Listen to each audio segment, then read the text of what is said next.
คนเฮามีแต่สองบ่เกิดแห่งความผิดพลาดนั่นแม่นการอยู่ล่าบ่เฮ็ดหยังและการเชื่อถืองมงายและก็มีแต่สองประเภทคุณธรรมนั่นแม่นกิจกรรมและปัญญาขอนอบน้อมต่อพระผู้มีพระภาคเจ้าผู้เจริญผู้เป็นครูของเทวดาและมนุษย์ทั้งหลายขอนอบน้อมต่อพระธรรมอันประเสริฐที่พระพุทธองค์ตรัสไว้ดีแล้วขอนอบน้อมต่อพระสงฆ์ผู้สูงด้วยศีลสูงด้วยวิสาและจรณะสบายดีท่านผู้ฟังที่เคารพสติมาปัญญาเกิดรายการธรรมะก็กลับมาสู่ท่านผู้ฟังอีกมือหนึ่งแต่มื้อนี้ก็ออกอากาศสดเต็มเดิมผ่านทางสถานีวิทยุกระจายเสียงแห่งชาติขึ้น FM 95.0 เมกะเฮิรตซ์ขึ้นดีมีสาระขึ้นของทุกคน ข้าพเจ้าอาทิตย์เยศวงศ์ภักดีขออนุญาตดำเนินรายการมือนี้ปกติแม่นจะเป็นพระอาจารย์หุ่มเพ็งแห่งวัดนาธมเพิ่นมาออกรายการนำเพราะว่าทางรายการสีมาปัญญาเกิดจะมีพระอาจารย์ที่มีปฏิปทาหลายๆองค์มาออกคือวันจันทร์จะเป็นพระอาจารย์มหาอุดรแห่งวัดบ้านนาดีวันอังคารจะเป็นพระอาจารย์คำไพแห่งวัดตาดทองวันพุธท่านจะเจอบางทีก็เป็นพระอาจารย์ใหญ่เจ้าอาวาสแห่งวัด ปาวิโมกขมรามหรือว่าพระอาจารย์บุญเลยส่วนวันพฤหัสเป็นพระอาจารย์ศรีสุขมื้อนี้เป็นพระอาจารย์หุ่มเพ็งแต่พระอาจารย์หุ่มเพ็งเพิ่นบ่ได้มาเพิ่นคากิจนิมนต์ไปบวชจั่วน้อยช่วงพักโรงเรียนอยู่ที่แขวงนครหลวงเวียงจันทน์ท่านจะได้พบเพิ่นในเวลาต่อๆไปมื้อนี้ก็เลยพบกับพระอาจารย์ศรีสุขเฉลิมคุณแห่งวัดโพนสวรรค์สารแดงกับนมัสการพระอาจารย์เข้าทักทายท่านผู้ฟังทางบ้านขะหน่อยเจริญพรขอนำไว้แด่พระผู้มีพระภาคเจ้าผู้เป็นครูของเทวดาและมนุษย์ทั้งหลายขอนำไว้แด่พระธรรมที่พระผู้มีพระภาคเจ้าตรัสไว้ดีแล้วขอนำไว้แด่พระสงฆ์ผู้ดำรงศีลาสมาจารย์ปฏิบัติตัดสงสารส่วนนิพพานพ้นวัฏภัยขอแสดงความอุปบคุณแด่คุณบิดาคุณมารดาคุณครูบาอาจารย์ท่านผู้ทั้งหลายขอความเจริญงอกงามในศีลธรรมจงมีแก่ออกตนญาติโยมสาธุชนคนดีทั้งหลายที่ติดตามฟังธรรมะสติมาปัญญาเกิดทุกวันทุกมื้อและก็ทุกบอนที่ขึ้น95.0ไปฮอดไปถึงอาจสิมีขึ้นแทรกแซงในยามเช้าๆอาจสิฟังบ่แจ้งแต่ออกตนญาติโยมทั้งหลายก็ยังพากันตั้งจิตตั้งใจพยายามฟังอนุโมทนาบุญกับหมอกตนญาติโยมที่พากันสนจิตสนใจใฝ่ในธรรมใฝ่ในบุญใฝ่ในกุศลใฝ่ในคุณงามความดีใฝ่ในการสร้างเส้นทางบารมีอันพระบรมศาสดาสัมมาสัมพุทธเจ้าของเราได้ตรัสไว้แล้วออกตนนิยมทั้งหลายในยามเช้าๆจังสี่พากันตื่นหรือยังตื่นแล้วบ่ตื่นลุกมาทำจิตทำใจให้สบายตื่นลุกมาสร้างเส้นทางแห่งคุณงามความดีสร้างเส้นทางแห่งบารมีที่เฮาทั้งหลายควรประพฤติควรปฏิบัติหน้าที่ของเฮาจังหนึ่งก็คือผู้เป็นสาวกก็คือสาวกะแปลว่าผู้เขามาอยู่ใกล้ผู้เขามานั่งฟังเฮาฟังธรรมะในยามเช้าๆที่สะดวกสบายออกตนโยมทั้งหลายเอาสิฟังไปนำเฮ็ดเวียกไปนำแน่เอาเฮ็ดได้ทุกอย่างแต่ว่าคันเบิ่งเฮาก็ต้องได้นั่งเบิ่งแต่สำคัญที่สุดก็คือสติของเฮาก็คือหูของเฮานี่ให้เฮามีสติไว้ในขณะนั้นเฮากำลังฟังอีหยังแต่ว่าเฮาเฮ็ดเวียกไปนำก็ต้องมีสติคือกันว่าเฮากำลังเฮ็ดอีหยังแต่ว่าให้ได้สาระให้ได้ธรรมะร่วมกันมื้อนี้ก็ถือว่าเป็นอีกมื้อนึงที่ได้มาเว้ามากล่าวสู่ตัวญาติโยมทั้งหลายได้ฟังเพราะว่าปกติเดชเพิ่นแจ้งไปแล้วว่าปกติก็แบ่งหน้าที่ครูบาอาจารย์เพิ่นแต่ละองค์ก็ถือว่าอุ่นใจออกตนโยมทั้งหลายดีใจ2 ปีที่ดำเนินมานี่ก็ถือว่าเป็นบุญในครูบาอาจารย์เพิ่นได้มาช่วยเพิ่นในกันที่ขณะที่เพิ่นมาช่วยน่ะเพิ่นมาช่วยด้วยที่ว่าแห่งศรัทธาตนโยมทั้งหลายแห่งศรัทธาก็คือแห่งศรัทธาในพ่อเฮ็ดหน้าที่ของลูกเพื่อสิคำสู่โยนโนนก็คือหน้าที่ของลูกก็เผยแผ่คำสั่งสอนของพ่อที่พ่อเพิ่นได้กล่าวไว้โดยเฉพาะพระสินวรสัมมาสัมพุทธเจ้าของเฮานั่นก็คือพระพุทธเจ้านั่นแหละครูบาอาจารย์เพิ่นมาด้วยกำลังใจกำลังศรัทธา ด้วยกำลังที่ปรารถนาอยากให้ออกตนนิยมทั้งหลายได้พบหนทางสว่างไสวโดยบ่ได้มีแนวอื่นมาเป็นสิ่งที่จูงใจ สิ่งที่จูงใจให้ได้มาพูดให้ได้นำเอาธรรมะมาเว้ามากล่าวสู่ฟังนั่นก็คือแห่งดีศรัทธาเมื่อฮู้เมื่อเห็นเมื่อเข้าใจเมื่อได้ศึกษามาส่วนหนึ่งส่วนใดแล้วก็นำมาสื่อให้ออกตนนิยมทั้งหลายได้เข้าใจเพราะว่าคุมื้อนี้ออกตนนิยมทั้งหลายสังคมเฮาห่างไกลเบิ่งจังหนึง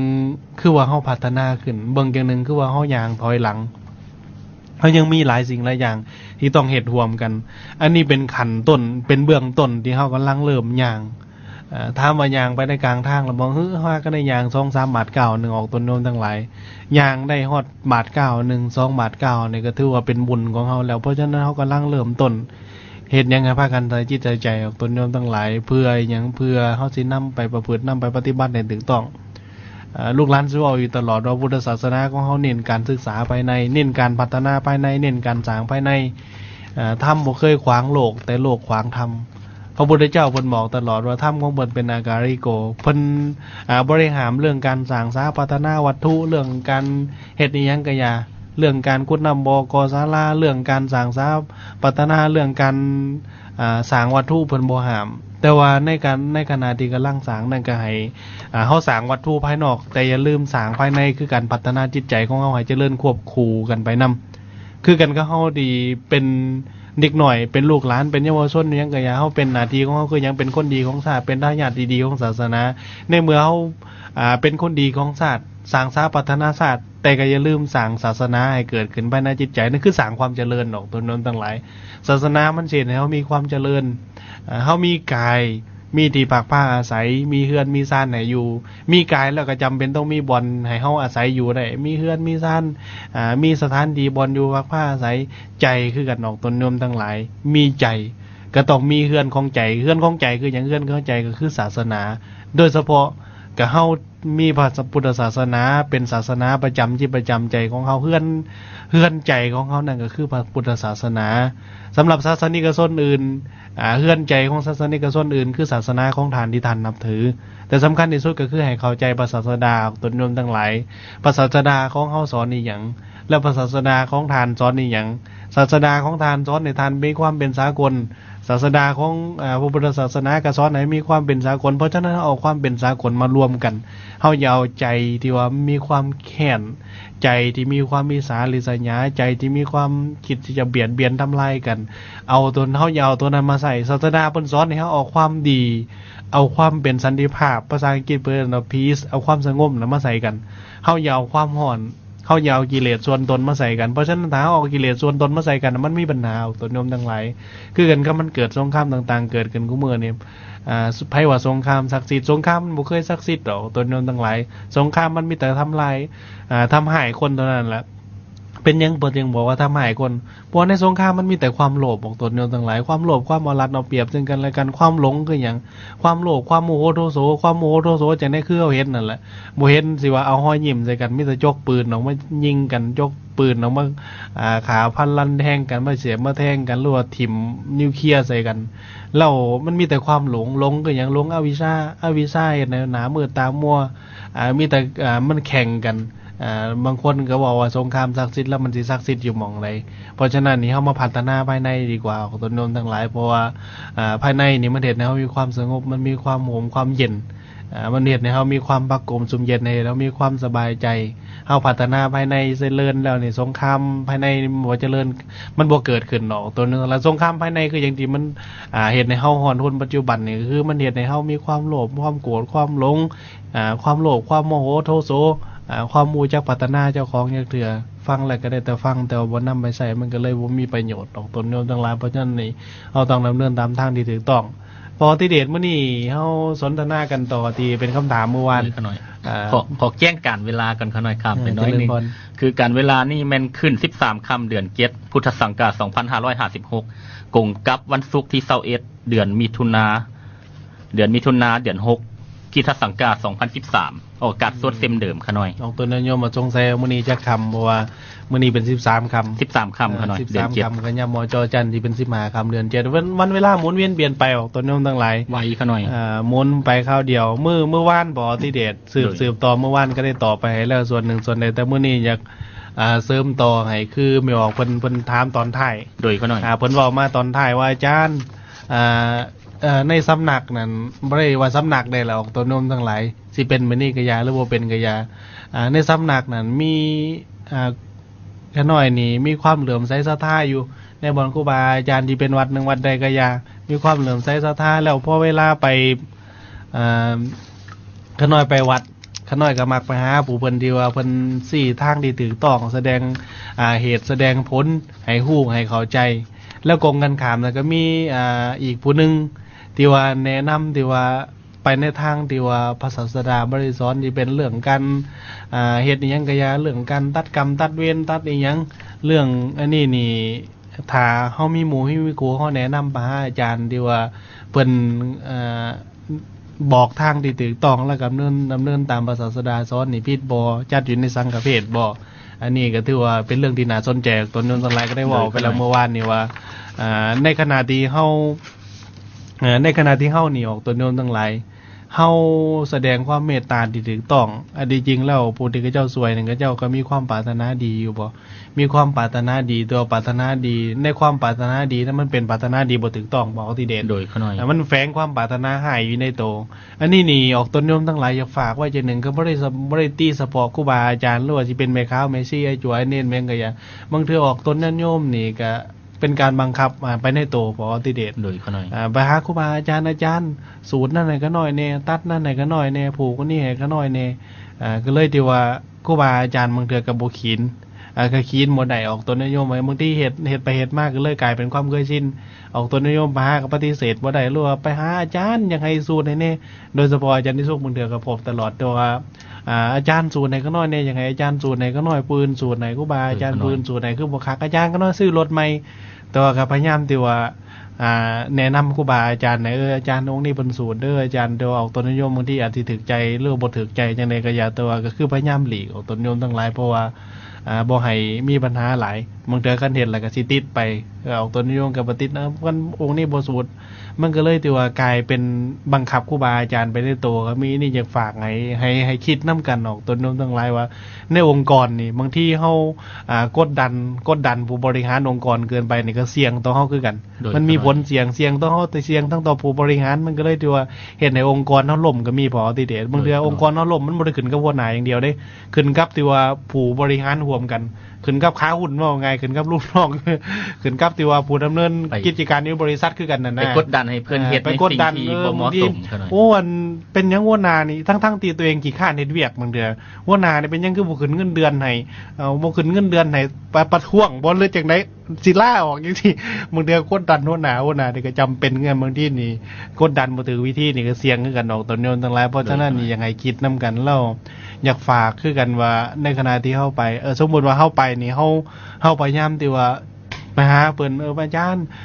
อาจารย์ครูบาอาจารย์หรือว่าแม่พ่อไปหาแม่ค้าแม่ซี่เมียงก็อย่าลูกอยากได้ทำขอนั่นขอนี่ในการดำเนินชีวิตบ่อยากได้ดอกฝ่ายผู้แค้นหรือมันยังก็อย่าลูกก็บ่อยากได้เพราะว่ามันได้กำลังใจอยู่แต่ว่ามันบ่มั่นคงคือกันก็ได้ทำของพระศาสดาเฮาไปหาเพิ่นจังซี่แล้วแต่เพิ่นเอาแนวนี้มานี่เฮาก็ถอยเอง ขาน้อยว่าเพิ่นครอบครัวใดที่มีปัญหาอย่างนั้นนะทำทุกอย่างของพระองค์สามารถช่วยแก้ไขให้ได้ 84,000 พระธรรมขันธ์เลือกเอาข้อใดข้อหนึ่งได้หมดเพราะฉะนั้นออกตัวนิยมทั้งหลายเฮาไปเฮาก็ต้องไปหาเพิ่นแบบถึกวิธีคือกันแล้วผู้ที่แนะนำวิธีให้นี่ก็ต้องแนะนำให้ถึกวิธีกันเหมือนไปแล้วมานี่ขอสิสูตรแนะนำสูตรนี้ให้เจ้าสูตรจังซั่นจังซี่มันได้ผลอยู่ว่ามันก็ได้อยู่ดอกแต่ว่ามันได้เพียงเดียวสัวข้าวผู้แนะนำก็สำคัญเขาเนาะผู้แนะนำก็สำคัญผู้ฟังคำแนะนำนี่ก็ต้องได้ใส่ปัญญาอันตัวนี้นี่บ่ได้จัดอยู่ในสังฆเพศดอกแต่ว่าถ้าเฮาซวยกับเจ้าแล้วเฮาซวยกับเจ้าไปในทางที่ถูกต้องแล้วนี่คือกันกับ ก็เอายกตัวอย่างเมื่อวานว่ามีคนหนึ่งกำลังสิตกเหวปกติเดชโดยเขาหน่อยแต่ว่ามีผู้หนึ่งอยู่ที่ว่าอยู่ใกล้อยู่หันเฮือนเราอยู่ใกล้ๆตัวเราก็พยายามช่วยอยู่ช่วยตัวเราบ่ใส่ความสามารถเพียงพอนะดึงขึ้นมาเราเมื่อยแล้วก็เซาขอช่วยเจ้าได้ซ้ำนี่แล้วก็ไปแม่งกันนะแต่ว่ากงกันขามตัวเฮานี่พอไปเห็นเราเกิดเฮามีความเมตตาสูงเฮาพยายามสิช่วยก็เจ้ามีชีวิตอยู่ได้ดึงแล้วดึงอีกถึงเฮาสิเมื่อยปานใดก็อย่าแต่เฮาคิดหาวิธีที่จะแก้ไขชีวิตก็เจ้าช่วยก็เจ้าโดยการที่ว่าขั้นที่เข้าใจแล้วก็คือพยายามที่ว่าให้เขาเจ้าฮู้เห็นจริงว่าพระศาสดาเพิ่นได้สอนจังซี่ปกติเดชเพิ่นได้เว้าจังซี่เพิ่นได้กล่าวจังซี่โดยเฉพาะประเภทที่ว่าออกตัวโน้มทั้งหลายมีคำถามที่บอกถามมาเมื่อวานก็เลยอยากเว้าเรื่องที่ว่าอนันตริยกรรมหาเพราะสังฆเพศนี่มันอยู่รวมอยู่ในที่ว่าอนันตริยกรรมหาอนันตริยกรรมหานี่ก็คือพุทธเจ้านี่เพิ่นได้แสดงไว้พุทธเจ้าเพิ่นได้ยังทราบด้วยญาณของยังหู้ปกติเดชยังหู้ด้วยญาณของเพิ่นเองว่ากรรมบางอย่างนี่ให้พ้นทันทีไปตกนรกทันทีในเมื่อเฮาลาโลกไปหรือว่ายังเบิ่นยังมีชีวิตอยู่ปกติเดชยังมีชีวิตอยู่เฮาเฮ็ดไปแล้วนี่ก็ผิดกฎหมายบ้านเมืองก็ถือว่าได้รับผลทันทีนี่ก็ทันหันเลยออกตัวโน้นทั้งหลายหรือว่ากรรมบางพวกนี่ให้พ้นที่ว่าขั้นที่ว่าให้ไกลออกตัวโน้นทั้งหลายว่าให้พ้นนี่เป็นเศรษฐีภายใน7วันหลังจากที่ว่าเฮาได้เฮ็ดไปแล้วเฮาอานิสงส์มันแฮงบางพวกนี่พ้นไปเกิดในสิว่าสวรรค์ทันทีสิไปเกิดอยู่ในพรหมเกิดในอิหยังกะยาอันนี้นี่ถือว่าเป็นเพิ่นเอิ้นว่ากรรมที่เที่ยงต่อหน้าที่โดยเขาหน่อยอนันตริยกรรมหานี่ยืมมาจากภาษาสันสกฤตมาจากคำว่าอนันตริยะซึ่งแปลว่าบ่มี2วางปกติเดชคำว่าบ่มี2วางนี่อนันตริยกรรมหาถือว่าเป็นครุกรรมถือว่าเป็นกรรมนักเป็นกรรมที่จงใจเฮ็ดจงใจเฮ็ดแล้วก็พ้นกรรมแล้วมันก็สิให้พ้นตามหน้าที่มันโดยที่ว่าสิให้พ้นกระทันหันโดยที่มีกรรมอื่นมาแทรกแซงพอที่เด็ดคือกันยกตัวอย่างก็เฮาไปฆ่าคนนี่บางเทื่อเฮาไปเฮ็ดผิดแนวอื่นพอที่เด็ดประพิษลูกผิดเมียเขาผิดเรื่องการดื่มกินเมาสุราผิดในศีล5นี่แต่ว่าตัวนี้กรรมตัวนี้มันให้พ้นมันยังบ่ให้พ้นไว้แต่ถ้าไปฆ่าคนปรับนี่ทีนี้ไปอยู่หมองในกระยาจับได้ท่านนั่นคืออาจสิเข้าคุกจำคุกตลอดชีวิตบ่ลืมมายังอันนี้เพิ่นเดินว่าแต่ว่าการขาคนธรรมดายังบริจัดอยู่ในอนันตริยกรรมหาแต่ว่าการขาอนันตริยกรรมหานี่มีอย่างแนวตนเดิมต่างหลายอันที่หนึ่งก็คือมาตุคาตก็คือการขาแม่ของตนเพิ่นจัดมาตุคาตกันก่อนพอติเดชอันที่สองคืออย่างปีตุคาตก็คือการขาบิดาของตนคือขาพ่อแหละอันที่สามการกระทำอันที่สามก็คืออรหันตคาตคือขาพระอรหันต์อันที่สี่คือโลหิตุพบาทก็คือการเทศให้เลือดของพุทธเจ้านี่แบบซ้ำบ่ติเดชเว้าซ้ำขึ้นมาอันที่ห้าคือสังฆเพศนี่เฮ็ดให้ทรงแตกแยกกันผลของการเฮ็ดอนันตริยกรรมหาในเมื่อที่ว่าถ้าเฮาได้ละโลกนี้ไปสิเฮ็ดให้ไปเกิดในอเวจีทันทีหรือว่ายังมีชีวิตก็ยาวตัวโน้นทั้งหลายอเวจีที่เฮาจะได้รับนั่นก็คือไปเข้าคุกในทันทีสิถือกฎหมายตัดสินไว้จำคุกเท่านั้นปีเท่านี้ปีหรือว่าตลอดชีวิตซะอันนี้นี่คือผลทันตาเห็นยกตัวอย่างเห็นอย่างพระเทวทัตนี่ออกตัวนึงทั้งหลายพระเทวทัตนี่เฮ็ดกรรมทั้ง2อย่างเหตุกรรมทั้ง2อย่างคืออย่างโลหิตุปบาทคือพยายามสิทำให้พระพุทธเจ้าสิขาพระพุทธเจ้าเทื่อที่1สาขาพระพุทธเจ้ากันด้วยกันที่ว่าสิไปกึ่งหินอยู่เทิงภูของติเดชกึ่งหินอยู่ภูลงภูมาแล้วเสียหินทับพุทธองค์นี่ตายแต่ว่าด้วยที่ว่าพุทธานุภาพนี่หินตัวนั้นกิ่งลงมาเป็นก้อนบางใหญ่ก็เฮ็ดให้กระจัดกระจายไปแต่ว่าอันเศษแก้วเศษที่เป็นน้อยๆพอติเดชที่ว่าหินที่เป็นน้อยๆนะมาตำใส่นิโปของพุทธองค์นิโปตีน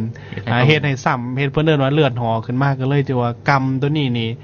โลหิตุพบาทพระเทวทัตได้เฮ็ดนี่เฮ็ดให้เลือดเฮ็ดให้โปรตีนของพุทธองค์นี่ซ้ำเพิ่นเอิ้นว่าเป็นอนันตริยกรรมอันที่2พระเทวทัตนี่ข้อที่2คือสังฆเพศสังฆเพศนี่พยายามอยู่แย่พยายามอยากตั้งตัวเองเป็นศาสดาบอกว่าพระพุทธเจ้าสิมีความวิเศษวิโสหยังเฮานี่วิเศษวิโสกว่าสามารถห่อเหินเดินอากาศจังซั่นสิเป็นโลกียสารก็ได้สร้างแม่โลกีห่อเหินเดินอากาศก็บอกว่าก็เลยแตกแยกสงฆ์ตอนนั้นที่ว่าเฮ็ดให้สงฆ์แตกแยกกันแบ่งเป็นอีกพวกนึงพระสารีบุตรนี่พยายามที่ว่าไปเว้าไปกล่าวมันยังตัวสงฆ์เหล่านั้นก็บ่เชื่อก็ ก็เลยที่ว่าเป็นการแบ่งไปแล้วพระเทวทัตนี่ก็พยายามอยากตั้งกฎที่ว่าหาขอไปเสนอพระพุทธเจ้าแต่พระองค์บนว่าบ่นั่นเพราะว่าคนทั้งหลายก็ฮู้โดยในขณะนั้นนี่สหายที่ว่าสนับสนุนของพระเทวทัตคือพระเจ้าอาสาสตูโดย พระเจ้าอาสาสตูนี่คือโลยพระเจ้าอาสาสตูนี่ไปพบกับพระเทวทัตไปเสือในโลกียสารพระเทวทัตนี่สามารถท่องเหินเดินอากาศไม่ยังได้โอ้เสือ ครบคนผ่าน ครบคนผ่านพาไปหาพิษ โดย ครบบัณฑิต ขน้อย บัณฑิตพาไปหาผลพระเทวทัตนี่แนะนำให้พระเจ้าอาสาสตูนี่ค้างพอตัวเอง โดยเขาหน่อย ในขณะที่ค้างนั่นก็พยายามที่ว่างดอาหารหมอยส่งอาหารแม่นี่ก็ด้วยความที่ว่าหักพอก็พยายามที่ว่าเขาไปเยี่ยมคู่มือเอาเขาไปนี่ก็หมอยถือไปก็เลยที่ว่าฮีดน้ำเขานี่ใส่ผมฮีดน้ำเขาใส่ผมเขาไปคู่มือนี่พระเจ้าอาซาสตูนี่ก็สงสัยเป็นหยังคือว่าค้างบัดนี้ละพอก็ยังมีชีวิตอยู่ที่ค้างให้ตาย โดยเขาหน่อย ก็พูดว่าแม่นี่เป็นเอาแม่นี่เอาน้ำเขามาบีบใส่ผมแล้วไปพอกินสุดท้ายมาสุดท้ายมานี่กระตัดนี่ฮู้แล้วก็บ่ให้แม่เขาไปเยี่ยมเมียงแล้วสุดท้ายมาพอนี่ก็ตายอยู่ในพอก็อยู่มาปอนพอยังมีชีวิตอยู่กับไก่แล้วพระเจ้าซาสตูนี่ได้ลูกพอติเด่น โดยเขา ลูกไส้เกิดขึ้นมาก็เลยคิดเห็นว่าแต่เข้าที่ว่าเขาเกิดมาทำมิดนี่พอคือสิหักเข้าปานนี้เลยดูออกมาปรับกินหักลูกก็คิดเห็นภาพว่าพอกระทาแม่ว่าตอนคอยเกิดทำมิดนี่พอหักมันนี่บ่ก็คือเจ้าหักลูกเจ้านั่นแหละก็เลยคิดสำนึกได้ตอนนั้นพ่อที่ไปเอาพ่อแกคุกพอดีก็เพิ่นเดินตายพอดี ตายก่อนเขาหน่อย ก็เลยพระเจ้าอาซาสตูนนี่ก็เลยเขาขายอยู่ในที่ว่ามาตุขาดปิตุขาดขาพ่อ ปิตุฆาต ขาพ่อให้ตายทั้งกายยังบ่พอขาแม่อีกให้ตายทั้งใจ โดย ก็เลยที่ว่าพระเจ้าอาซาสตูนนี่ต่อมาได้อุปถัมภ์คำสู้พอติเดชอุปถัมภ์คำสู้ที่ว่าครูบาอาจารย์อยู่ในศาสนาได้บำรุงรักษาพุทธศาสนาแต่ว่าด้วยผลกรรมปิตุขาดได้ขาพ่อนั้นก็ถือว่าเป็นกรรมนักเฮ็ดให้พระเจ้าอาซาสตูนนี่บ่สามารถที่ว่าเห็นบ่สามารถที่ว่าได้เข้าใจในธรรมของพุทธองค์เห็นเพียงแต่ว่าเป็นพื้นฐาน แต่ว่าผลกรรมที่พระเจ้าอาซาสตูได้เหตุด้วยจังซี่ก็ในเมื่อที่ว่าเล่าไปแล้วก็ได้เหตุให้เราไปเสวยบ่ติเดชแต่ว่าถามว่าความดีที่เพิ่นสร้างคำสู้อยู่โน้นอุปถัมภ์คำสู้ในพุทธศาสนานั้นให้พ้นบ่ก็ให้พ้นคือกัน โดยเขาหน่ ให้ อย พ้นมาตามหลัง แต่ว่าตัวนี้ให้พ้นก่อนอนันตริยกรรมหาในปิดทางสวรรค์นิพพาน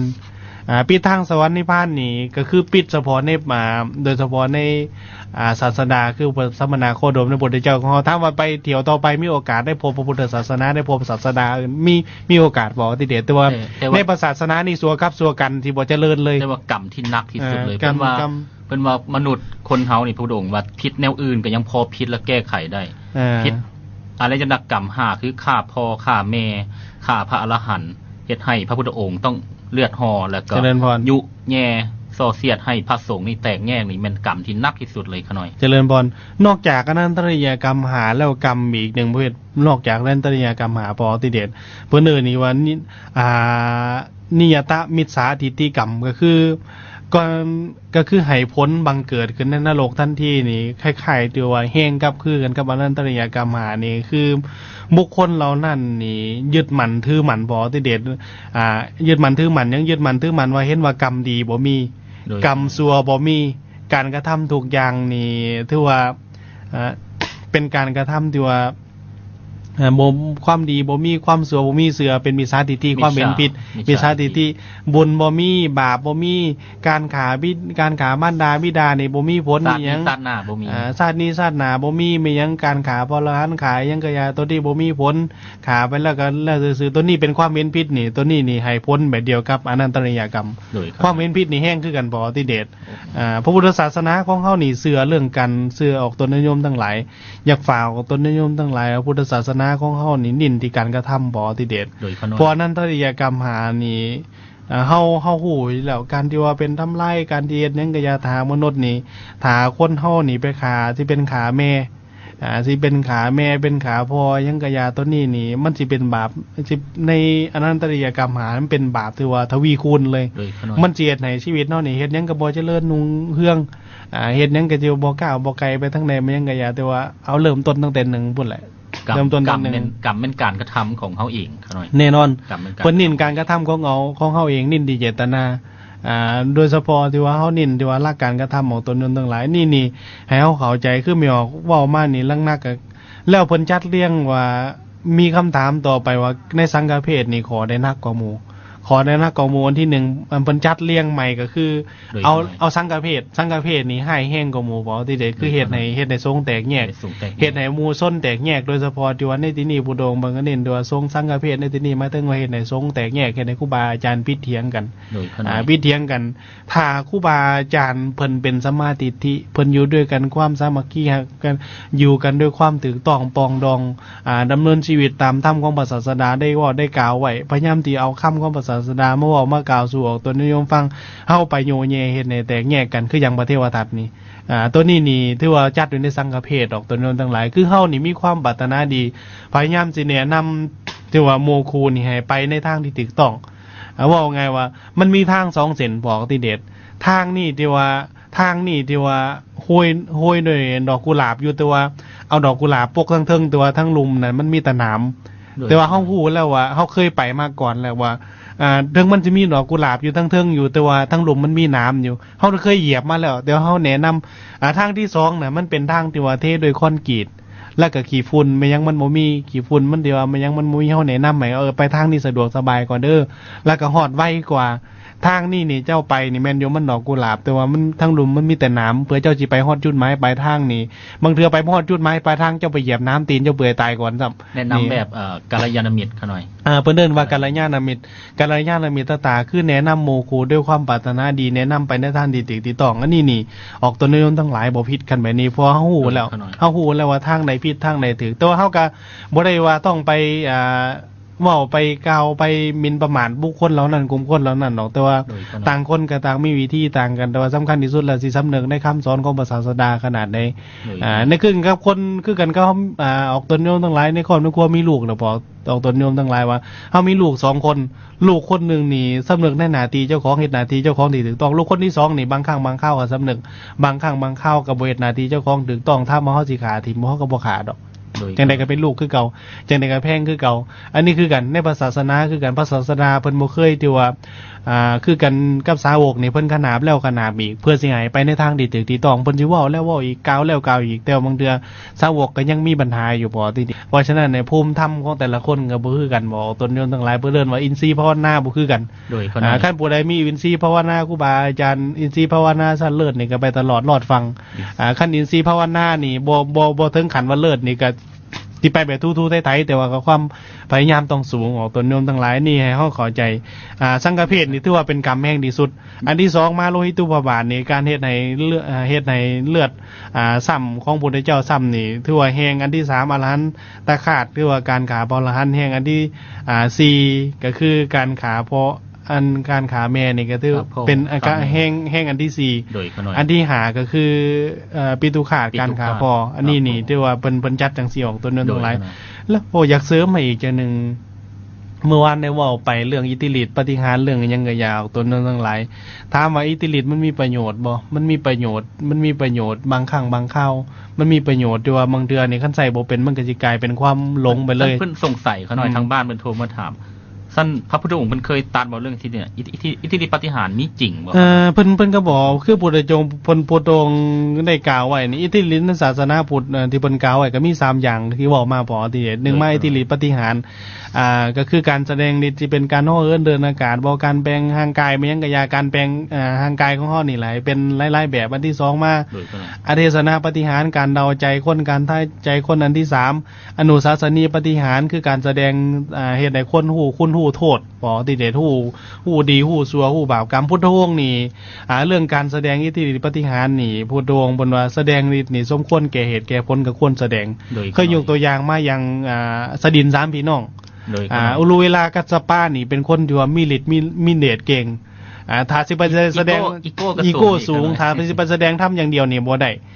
ไปแสดงธรรมอย่างเดียวบ่ได้เพราะบุคคลเหล่านี้อีโก้สูงแล้วก็ฤทธิ์เสื่อมในฤทธิ์ของเจ้าของต้องลองวิชาพญานาคของเพิ่นที่ว่าค้างไว้นี่อยู่ในว่าไงเป็นค่ายเป็นคล้ายๆสิมบอลบูชาไฟของเพิ่นนี่ผู้ใดเข้าไปใกล้ถ้าบ่แม่นอุลุเวลากัสสปาเข้าไปนี่ตายอย่างเดียวเพิ่นว่าพระพุทธเจ้าขอเข้าไปพักอยู่นั่นโอ้ตายคักๆเพิ่นเห็นว่าพระพุทธเจ้าเข้าไปแล้วสุดท้ายนาคเห็นยังบ่ได้เอานาคมาใส่บาตรเลยอุลุเวลากัสสปาเห็นก็ตกใจสมณะองค์นี้ เก่งแต่ว่าเขายังบ่ซ้ำเฮานะเฮานี่เป็นอรหันต์บ่ธรรมดา อัตราสูง อัตราสูงเอากลางคืนอยู่ในอยู่ในเดี๋ยวว่าบ่อนเพิ่นบูชาไฟนั่นกลางคืนเห็นพวกเทพทั้งหลายมาฟังธรรมจากพุทธวงศ์ก็เห็นอยู่โอ้สมณะองค์นี้บ่ธรรมดาแต่ยังบ่ซ้ำเฮาอรหันต์ฝนตกลงมาบัดนี้เพิ่นพากันพายเรือแต่พระพุทธเจ้านี่ฝนบ่ถึกพระพุทธวงศ์น้ำนี่แยกเป็นทางได้อุโลเวลากัสสปะนี่ก็เฮานี่เป็นพระอรหันต์พยายามพุทธวงศ์นี่พยายามสิพวกเกียเด่นด้วยฤทธิ์นี่พยายามใส่ฤทธิ์ปราบฤทธิ์มันก็มีประโยชน์มีประโยชน์ที่ว่าสมควรกับบางบุคคลแต่ว่าบ่ให้ใส่พุทธวงศ์เพิ่นบอกว่าการใส่ฤทธิ์บ่ให้ใส่เพื่อลาภสักการะ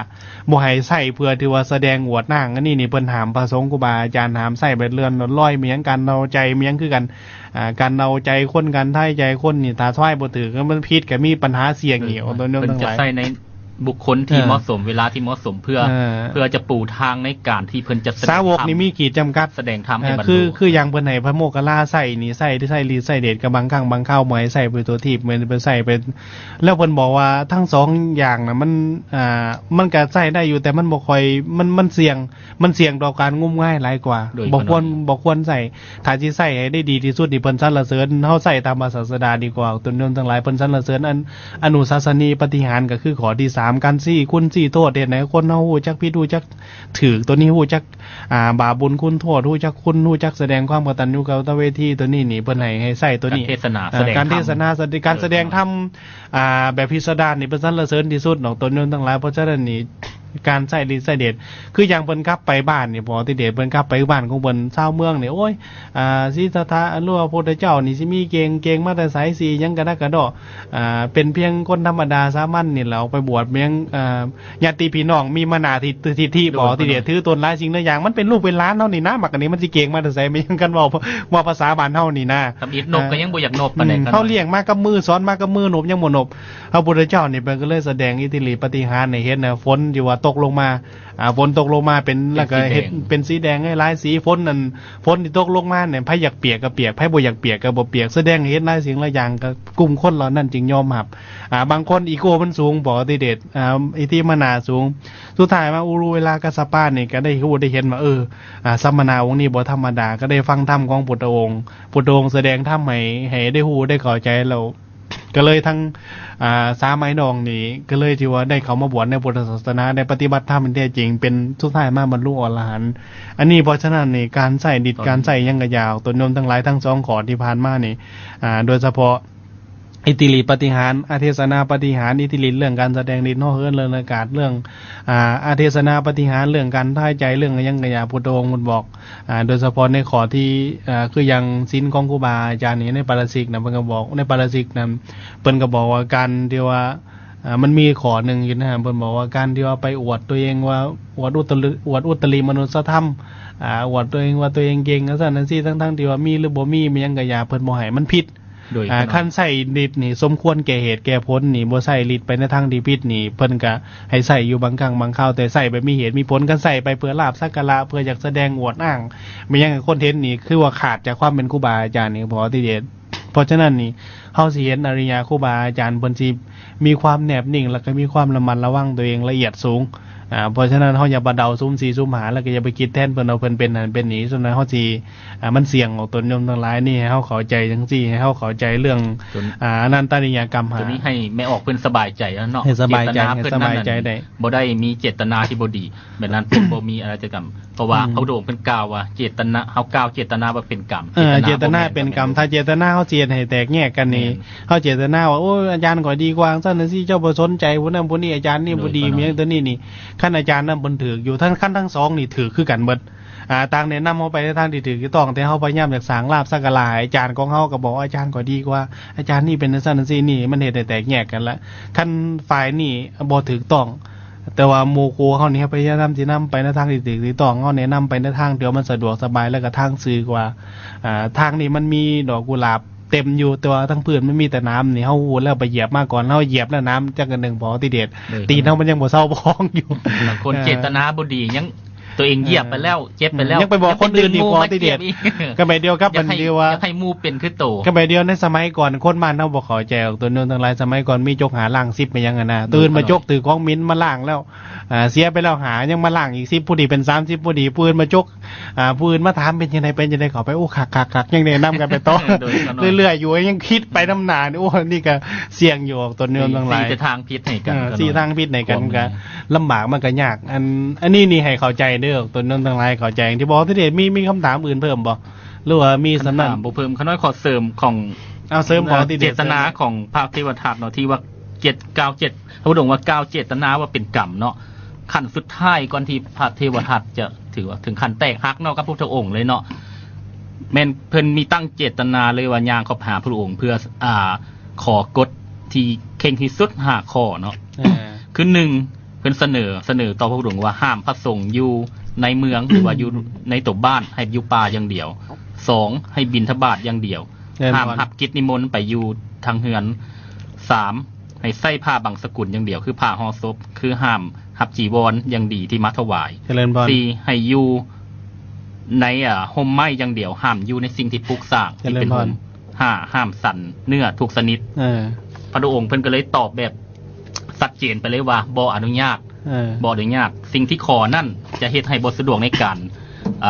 ดำรงชีพของภิกษุให้ปฏิบัติไปตามกำลังศรัทธานี่แหละขน้อยเจตนาของเงินเพราะว่าพระพุทธองค์เพิ่นอ่านใจของพระเทวทัตของพระพุทธองค์เจตนาแต่ต้นแม่นคิดบ่ซื่อแล้วนะเขาคิดบ่ซื่อบ่เป็นเจตนาที่ดีพระพุทธองค์ว่าภิกษุนี่อยู่ด้วยการขอโดยขน้อยอยู่ด้วยการเลี้ยงของออกตนนิยมออกตนนิยมก็ถวายมายังก็พอได้อยู่ได้ชั้นกับชั้นตามอัตยภาพกับอัตภาพของเจ้าของพอได้บำเพ็ญธรรมโดยขน้อยการสิบรรลุหรือบ่บรรลุเนี่ยบ่ได้ขึ้นอยู่กับการบริโภคบางคืออย่างขอที่1บ่ที่เว้ามาตั้งขอที่1ก็ขอที่5ที่ไปอยู่ป่าเป็นวัดอยู่ถ้ำอยู่หั่นนี่เป็นวัดหรือมันยังก็อย่าอยู่ในป่าอยู่ในนอกบ่อยู่ในเมืองนี่สมมุติออกตนนิยมอยากฟังธรรมหยังอยู่ในเมืองมุ้ยผมมาเผยแผ่อยู่ในเมืองนี่ก็สิเฮ็ดให้ในเมืองมีปัญหาบ่เข้าใจเรื่องธรรมเรื่องอะไรอย่างอีกเพราะฉะนั้นต้องบางครั้งบางคราวพุทธองค์บ่สนับสนุนเรื่องการที่ว่าบ่บริโภคเนื้อมันยังก็อย่าเพราะว่าเพิ่นว่าอะไรภิกษุอยู่ด้วยการขอออกตนนิยมก็เจ้าถวายมานี่คือถึงสิว่าพุทโธงรั่วสาวกนี่พระสงฆ์ในศาสนานี่สิบ่กินบ่ฉันมายังกะยาก่อนที่พุทโธงสิเกิดมาก็เจ้าก็มีการขาการบริโภคกันแล้วโดยขน้อยพุทธเพราะว่ามันสิบริสุทธิ์1มาบ่เห็นบ่ได้แนะนำให้ขาแล้วก็บ่ได้ที่ว่าขาเพื่อเจ้าของอันนี้เพิ่นว่าถือว่าบริสุทธิ์แล้วพุทโธงเพิ่นก็เด้อเพิ่นว่าพุทโธงสิเกิดมาหรือบ่เกิดมาเขาก็ขาเป็นอาชีพของเขาอยู่แล้วบ่แม่นว่ามายุ่นเนี่ยประสงค์เป็นหยังอยากให้คนที่ว่าเซาขาสัตว์เนี่ยหมายขาสัตว์แล้วพระสงฆ์ก็ยังอยู่ยังสันอยู่คือเก่าพระสงฆ์บนบ่สันออกตนนิยมก็ยังพากันขาบริโภคคือเก่าล่ะบ่ที่เดชเพราะมันมีเหตุมาก่อนพระพุทธเจ้าสิเกิดแล้วพระพุทธเจ้ามันก็บอกเคยมีภาพไปถามมีการบริโภคมาตั้งแต่ก่อนพระศาสดาแต่สมณโคดมสิเกิดแล้วออกตนนิยมก็จะมาถวายสมณะก็สันไปตามแต่ว่าให้ฮู้จักประมาณในการบริโภคพระศาสดาเพิ่นบ่ได้ไปซี่ว่าสัตว์ตัวนี้ต้องมาตายเพื่อพระศาสดาต้องมาตายเพื่อเฮาต้องมาเพิ่นบ่ได้เคยไปซี่จักเทื่ออันนี้คือกันออกตนนิยมทั้งหลายอันนี้เฮาเข้าใจว่าคือกฎหน้าขอที่พระเทวทัตประขอเพิ่นบอกว่าเทวทัตพระสงฆ์อยู่เนืองด้วยการขอของออกตนนิยมการที่จะไปออกจังซี่นี่ถือว่าเฮาบ่เห็นพร้อมอย่างเพิ่นก็บอกไว้แล้วถ้าพระศาสดาบ่เห็นพร้อมก็ถือว่ามันบ่สมควรเนาะตนนั้นทั้งหลายพุทธองค์ท่านละเสริญจริงนั้นถือว่าประเสริฐที่สุดพอเพิ่นเป็นสัพพัญญูฮู้แจ้งทุกสิ่งทุกอย่างสาวกมีขีดจำกัดมีขีดจำกัดที่จะยังบ่ฮู้ละเอียดพุทธเจ้าเบิ่งไปสำใดบ่มีคือบ่มีที่ว่าบ่มีแนวบังเบิ่งไปทางหน้าบ่มีแนวบังเบิ่งถอยหลังก็บ่มีแนวบังออกตนนั้นทั้งหลายนั่นคือความเป็นสัพพัญญูคือฮู้ทุกสรรพสิ่งฮู้ทุกอย่างทั่วทั้งจักรวาลฮู้ทุกอย่างฮู้แจ้งโลกฮู้ทุกสิ่งทุกอย่างอันนี้นี่ให้เฮาเข้าใจพอที่เดชมื้อนี้นี่เปิดใจให้ได้หลายนี่เปิดสายในก็ได้เพราะเวลาก็ยับเปิดสายแล้วเนาะจะได้เปิดสายน้ำไม่ให้ตอนนี้สตรีมาปัญญาเกิดออกอากาศสดอยู่ผู้ใดต้องการสนทนากับพระอาจารย์ศรีสุขเพิ่นมีคำถามโทรเข้ามาได้เลย0302821สามารถโทรมาสนทนาธรรมกับพระอาจารย์ศรีสุขหรือมีอย่างอยากตีชมรายการให้คำแนะนำทางรายการหรือมีคำถามอย่างก็สามารถโทรเข้ามาได้เลย0302821บางคนออกตัวนิยมบางอาจารย์เขาหน่อยโทรเขาก็โทรยากเติบอยู่โทรแต่เทื่อบ่ค่อยติดมาก็เพราะว่าเพิ่นโทรเข้ามาพร้อมกันโทรเข้ามาพร้อมกันมีเจ้ากระโทรกระโทรมันก็เลยสิบ่ติดโดยขน้อยสายทำอิฐเข้ามาแล้วโดยสบายดี โดยสบายดี อยู่กับพระอาจารย์ศรีสุขเพิ่นเด้อตอนนี้มีคำถามเชิญเลย โดยอาจารย์เขาน้อยเดี๋ยวมีคำถามคือมาเพราะว่าไปยังวันเขาน้อยไปวัดแห่งนึงเนาะบ่คือวัดนั่นนะเขาน้อยแต่ว่าโดยพระอาจารย์ก็ท่านเขาน้อยมีจิตใจอยากไปทานอยู่คือตัวอย่างเพิ่นนั่นสิสร้างกันศาลาอันนั้นนี่เนาะนะแต่แบบเขาน้อยเขาว่าบัดเมื่อถามครอบครัวก่อนบัดเมื่อถามครอบครัวมาแล้วเพิ่นขอแล้วตัวอย่างปูนต้นนึงที่ก็วันนี้นะอาจารย์เจริญพรบัดนี้บัดเขาน้อยเป็นว่าโทรมาขอเด้อปูนต้นนึงมาเฮ็ดอันนี้บ่ออกบัดนี้เขาน้อยบัดบ่มีเงินเขาน้อยมีแต่ซื้อบ่ฮอดคนมี6เป่าเลยนะเขาน้อยแบบอันนี้มันเป็นบาปบ่เขาแบบเป็นของจำนวนเงินนี้เขาน้อยมีแต่เท่านี้นะอ๋อโดยเขาน้อยมีคำถามเดียวบ่อ้ายโดยมีคำถามโดยไอ้ฟังทางวิทยุเด้อเจริญพรอันนี้นี่ออกตัวนิยมทั้งหลายได้จริงว่าเรื่องการสร้างสาพัฒนานี่จริงพุทธเจ้าในระเบียบในมาตรฐานวินัยของครูบาอาจารย์เพิ่นนามภิกขุนี่ขอเอาเรื่องการนี่ว่าเรื่องการสร้างแต่ว่าเรื่องคันว่าเรื่องภิกษุแปลว่าผู้ขอนี่คือขอประเภทที่ว่าอาหารที่ว่าเฮาบิณฑบาตยังเพิ่นเรื่องผู้ขอแต่ว่าเรื่องการสร้างสาพัฒนาการสิไปขอออกตัวนิยมตัวนั้นตัวนี้นี่พุทธเจ้าเพิ่นห้ามขึ้นกับกำลังศรัทธาของออกตัวนิยมตัวเจตนาเฮาได้สำไหนบ่เป็นบาปดอกบ่เป็นบาปเอาเฮาให้สั้นๆนี่ที่ได้ตามจำนวนเพิ่นขอหรือบ่ขอก็อย่าแต่เฮาก็ขึ้นเบิ่งศรัทธาเฮากันบ่แม่นว่าเฮาบ่ได้เฮ็ดได้ตามกำลังศรัทธานะบ่เฮ็ดหยังเกินกำลังเฮ็ดการกำลังนี่พระพุทธองค์เพิ่นก็ตีคือกันขน้อยแน่นอนเฮาได้สำนี้เฮามีสำนี้แล้วสมมุติอยากให้ได้ตามเพิ่นไปยืมไว้ให้สิเป็นเฮาไปยืมมาปฏิหนี้ที่สินมาสิเป็นบาปซ้ำเฮาก็บอกเจตจำนงแท้จริงว่าอาจารย์มันได้สำนี้ขน้อยมีสำนี้อันนั้นขึ้นกับเพิ่นอีกปฏิมาเพิ่นสิมีออกตัวนิยมเพิ่มบ่หรือจังได๋ก็แล้วแต่เฮาก็สิแนะนำหมู่ครูเพิ่มมันยังก็ได้บ่เป็นหยังบ่เป็นหยังเฮ็ดตามแล้วที่เพิ่นต้องการแล้วอ้ายต้องเดือดร้อนหรือว่าครอบครัวบ่เข้าใจต้องเดือดร้อนนี่มันสิเป็นบาปหลายกว่าเป็นบาปหลายกว่าจะตีอ้ายว่าเฮ็ดบ่เหมาะสมเกินกำลังศรัทธาเฮาปกติเพิ่นสิบอกว่าเฮ็ดดีให้พอดีเฮ็ดดีเทิงดีเฮ็ดดีอย่าเกินดีเฮ็ดดีพอดีคือสม่ำเฮ็ดให้มันสม่ำเสมอเฮ็ดดีเทิงดีก็เฮ็ดให้มันต่อเนื่องและเฮ็ดดีบ่ติดดีสำคัญเฮ็ดดีบ่ติดดีนี่ก็สำคัญด้วยแล้วจะเฮ็ดดีเกินดีก็เฮามีสำนีเพจเกินมาตรฐานเจ้าของมันก็เสี่ยงอีกแล้วก็อย่าไปติดกับความดีสมมุติว่าไปไปข้างนอกบริจาคแล้วอาจารย์เป็นหยังคือข้างนอกอยากเฮ็ดตัวนี้ข้างนอกอยากเฮ็ดจังซี่แบบนี้อาจารย์เป็นหยังคือบ่ใส่ซื่อข้างนอกเวลาบ่ไปเห็นเวลาไปเห็นแล้วบ่ได้ใจเฮาเกิดความทุกข์ใจมันติดมันก็ทุกข์อีกนี่เพราะฉะนั้นเฮาทำดีคือทำดีความดีมันก็ย่อมมาหน่วยผลให้เฮาแน่นอนพอเฮาได้สละไปแล้วก็ถือว่าอย่ามาออยน้ำหลังออกตัวนู้นทั้งหลายเขาซะมันสิเสาใจเพิ่มมันสิบ่ได้บุญนั่นน่ะส่วนบุญเฮาได้ตั้งแต่ตอนเฮาสละไปแล้วนะก็น้อยนะบ่ต้องไปขอว่าจะปิดแนวใดต่อได้ตั้งแต่สละไปได้แล้วตัวนู้นทั้งหลายคือกันก็เฮาสละอาหารไปนี่ให้ก็เจ้ากินนี่ก็เจ้าสิกินเบิดหรือบ่กินเบิดก็อย่าก็เจ้าสิให้ผู้อื่นต่อเฮาก็ได้บุญต่อเว้นว่าเพิ่นทุกหมดให้ไปแล้วไปให้คนที่เฮาสั่งโอ้ยบ่อยากให้กินน้ำมันนี่บุญก็สิบ่เกิดอีกมันยังมันได้เพิ่มเต็มได้บาปมันสิได้ความบ่สบายใจเพิ่มอีก0302081ใครอยากสนทนากับสตรีมาปัญญาเกิดพระอาจารย์ศรีสุขเพิ่นอยู่เด้อโทรเข้ามาได้เลย0302081ถือว่าเป็นสายดีออกตัวนิยมที่ว่าการอนุโมทนาบุญนำอันนี้เป็นความบ่สบายใจเล็กหน่อยออกตัวนิยมทั้งหลายโดยพออันคอยวิทยุกันเด้อพอสบายดีพอตอนนี้อยู่กับอาจารย์ศรีสุขมันพอโดยสบายดีพี่ดิเจริญพรเนาะจะครบเสริมหน่อยนึงเนาะเสริมเหตุการณ์คือที่ว่ากันหน่อยไปพบเห็นนั่นน่ะมีพระสงฆ์แต่ว่าบนระบุซะเป็นเพิ่นจะบัญญัติสันเนื้อบนระบุไปสั่งไม่ออกคือมันบ่ฮู้ระเบียบสงฆ์แต่ว่าเป็นเนื้อที่ยังมีชีวิตเจริญพรน้อยแต่ก็มันสัตว์เนาะเจริญพรแต่ว่าบ่มาให้สะบัดโบเข้าใจแล้วก็เอาเป็นตัวเป็นมาเคน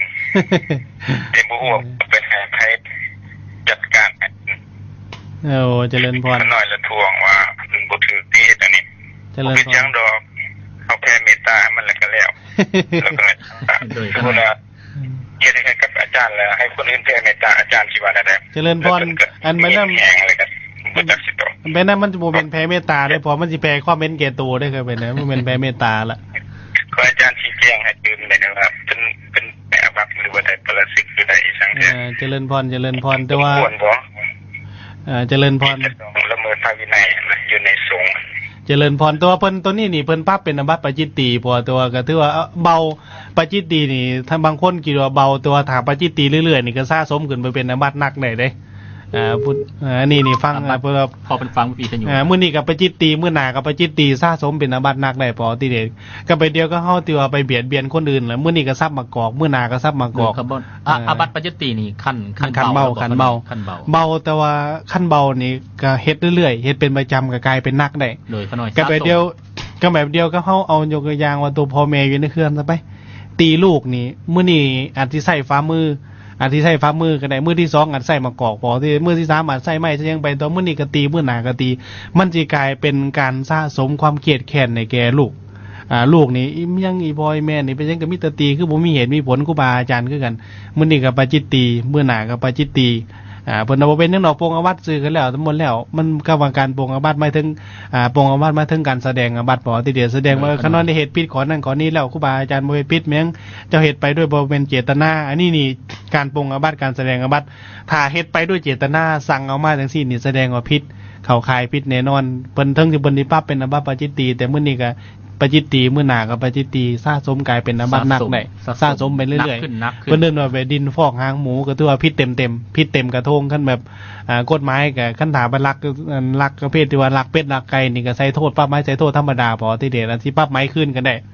แต่ถึงขันเอาไปลักงัวลักควายกันนักขึ้นไปอีกไปลักลูกลักเต้าคนอื่นไปเอาเอิ้นคาไทยบ่รู้มันยังกันนักเพิ่มขึ้นไปมันเป็นขันจังซั่นมื้อนี้ก็ลักมื้อหน้าก็ลักมื้อนี้ลักเป็ดมื้อหน้าลักไก่มื้อนี้ลักไก่มื้อหน้าลักเป็ดลักงัวลักควายมันสิลักขึ้นไปเรื่อยๆเป็นแบบเพิ่นนักปราชญ์เพิ่นว่าอุปนิสัยของคนนี่เคยเฮ็ดสิ่งใดเป็นประจำจะเฮ็ดสิ่งนั้นไปเฮ็ดเป็นเรื่อยๆโดยเฉพาะเรื่องความเสื่อมนี่จะหนักเพราะฉะนั้นนี่ถือว่าเป็นความบ่เหมาะสมแมนยูแพ้เมตตาให้ก็ดีมันสิเป็นความเป็นแก่ตัวไปในตัวนู้นทั้งหลายนี่พยายามตัวเฮาฮู้แล้วก็ครูบาอาจารย์เบิ่นสั่งก็พยายามจังซั่นเนาะครับหมอติเดชครับเลยโดยสบายดีสติมาปัญญาเกิดอยู่กับพระอาจารย์ศรีสุขเพิ่นเด้อโดยนมัสการพระอาจารย์เจริญพรโดยเขาน่าจะถามพระอาจารย์นะเพราะว่าเขาน่าจะเคยไปประสบพบพ่อมานั่นเนาะเจริญพรเคยได้ยินผู้เฒ่าผู้แก่ประมาณคือว่าของเพิ่นว่าอาหารเนาะสิ่งที่เขาบ่ถวายพระสงฆ์นี่สั่นในบทสมุดบาเนาะสิ่งที่บ่ถวายบ่แต่เพราะว่าข้าพเจ้าคิดว่าบางทีข้าพเจ้าไปพบพ่อมาบางทีอาจจะมาอยู่เยี่ยงกันเนาะตามห้างอาหารต่างๆเขาไปเห็นอาสงฆ์บางเทื่อไปช้อปปิ้งมอลล์ไปอย่างไปซื้ออาหารกันกินเองโดยลำพังนะครับพระเจ้าคิดว่าเห็นก็คือว่าบ่เหมาะสมบ่เป็นอย่างหรือว่ามันต้องหรือว่าบ่ผิดว่าเจริญพรอันที่จริงในระเบียบของครูบาอาจารย์นี่แต่ว่าเพิ่นต้องมีตามมาตรฐานในพระวินัยเพิ่นต้องมีการเค้นกันอย่างเจ้าปีสมมุติว่าเอาไว้นี่ถ้าเก็บอาหารไว้ 6-7 มื้อนี่สิซันก็ต้องได้เค้นมันยังแต่ว่าโดยตัวไปนี่ถ้าอนุโลมปฏิโลมแล้วสิเป็นในห้างในห้านมันยังถ้าจำเพิ่นไปแล้วจำเป็นมุ้ยผู้เค้นนี่สมมุติว่าไปซื้อไปยังมานี่ก็สามารถที่ว่าซันได้อยู่กับแบบที่ว่าชั้นใดปกติอยู่ตัวนมทั้งหลายตัวขั้นตามระเบียบวินัยแล้วตามมาตรฐานนี่อยู่ในวัดนี่สมมติว่าเก็บไว้นี่กักขังไว้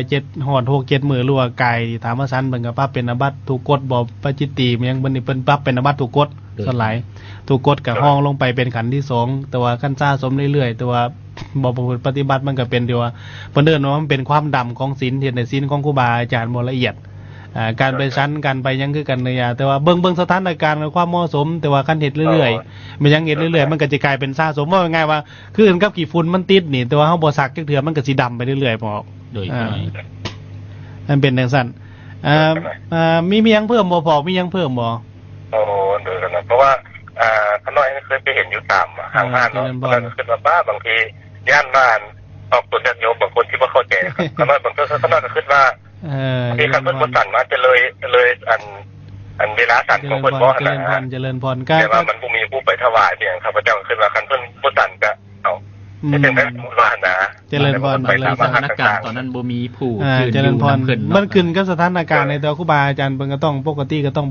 ได้รับประเคนแล้วก็ต้องฉันมันยังแต่ว่าว่าเรื่องการคำว่าประเคนก็หมายถึงการให้นั่นแหละคันว่าโดยตัวไปคันว่าภาษาบ้านเฮาตัวไปก็หมายถึงการมอบให้ในห้านแล้วสมมุติว่าไปแล้วออกต้นนี้มาที่มอบให้หรือมันยังเพิ่นก็สามารถฉันได้มันยังจะตั้งในโต๊ะแล้วก็มามอบให้แล้วก็เพิ่นสามารถฉันได้ปกติอยู่ แต่ว่าคันเรื่อยๆคันสมมุติว่าในวัดนี่คันใจอาจสิเก็บไว้แล้วฮอด6-7มื้อถ้าไอ้จัวบ่ได้เคนนี่คันฉันก็สิเป็นทุกกฎเพิ่นก็สิปรับเป็นอาบัติทุกกฎไปนี่ โดยเขาหน่อย เจริญพรเนาะพอมีสำนั้นเนาะ โดย อันนี้นี่เว้าแต่ว่าเป็นโดยทั่วไปคือเป็นทุกกฎแต่ครูบาอาจารย์อาจสิว่ากันอาจสิจำแหน่นบ่แหน่นให้เขาไปกันเป็นแต่ว่าหลักๆแล้วเพิ่นปรับเป็นทุกกฎพอที่เด็ดตัว สายต่อไป จำได้คันบ่ลืม โดยสบายดี ฮัลโหลสบายดี อยู่กับพระอาจารย์สีสุขเพิ่นเด้อ เจ้าก็อันถามในอัน